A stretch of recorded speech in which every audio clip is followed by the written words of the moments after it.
Praise the lord. ప్రభుతో ప్రతిదినం అనే యొక్క ఆడియో డివోషన్స్ ద్వారా మిమ్మల్ని కలుసుకున్నటకు నాకు చాలా సంతోషంగా ఉంది.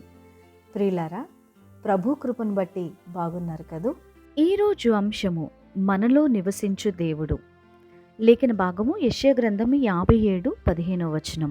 నేను మహోన్నతమైన స్థలములో నివసించువాడను, అయినను వినయము గల వారి ప్రాణమును ఉజ్జీవింపచేయుటకును, నలిగిన వారి ప్రాణమును ఉజ్జీవింపచేయుటకు వినయము గలవారి యొద్దను, దీన మనసు గలవారి యొద్దను నివసించుచున్నాను.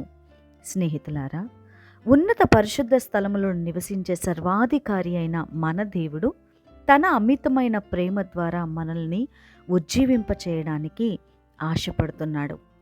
ఈరోజు మనం ఎక్కడ ఉన్నా మరియు ఏ పరిస్థితిలో ఉన్నా కానీ దేవుడు మన హృదయాన్ని పునరుద్ధరించి నడిపించడానికి ఇష్టపడుతున్నాడు.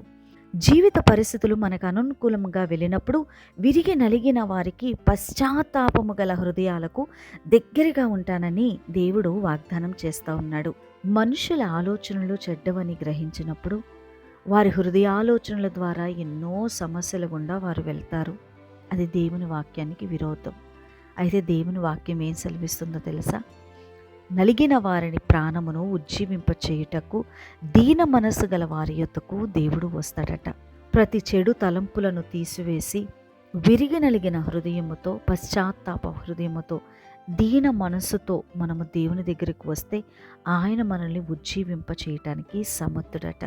ఈరోజు దేవుడు మనకి సమీపంగా ఉండి ఆయన మహోన్నతమైన స్థలములలో నివసించు దేవుడైనప్పటికీ కూడా ఈరోజు విరిగి నలిగిన హృదయముతో, పశ్చాత్తాపముతో, దీన మనసుతో, ప్రభువా నీవే నా దేవుడవి, నిన్ను నేను ఆశ్రయించి ఉన్నాను, నాకు సహాయము చేయి ప్రభువా అని అడిగితేనట వినయము గల వారి యొద్దకు ఆయన ఖచ్చితంగా వస్తాడట.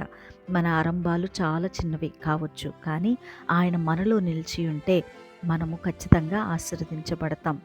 దేవుడటి కృపను మనకు అనుగ్రహించును గాక. ఆమేన్. చిన్న ప్రార్థన. మహాపరిశుద్ధుడు అయిన దేవా, నీ పాదాలకు వందనములు. ఈ శ్రేష్టమైన ఉదయకాల సమయమున మేమందరము నీ పాదాల దగ్గరకు వచ్చి ఉన్నాం. అవును ప్రభువా, నలిగిన హృదయముతో, విరిగిన హృదయముతో, వినయము కలిగి, దీన మనసు కలిగి, మా దేవుడువు నీవే అని కొండల తట్టు మా చేతులు ఎత్తి మేము అడుగుతున్నాం ప్రభువా. మా ఆశ్రయము నీవే, మాలో నివసించువాడవు, మమ్మల్ని నడిపించువాడవైన నీ వైపు చూస్తూ ఉన్నాం. మాకు సహాయం నీ దగ్గర నుండి వస్తుందని మేము నమ్ముతున్నాం ప్రభువా.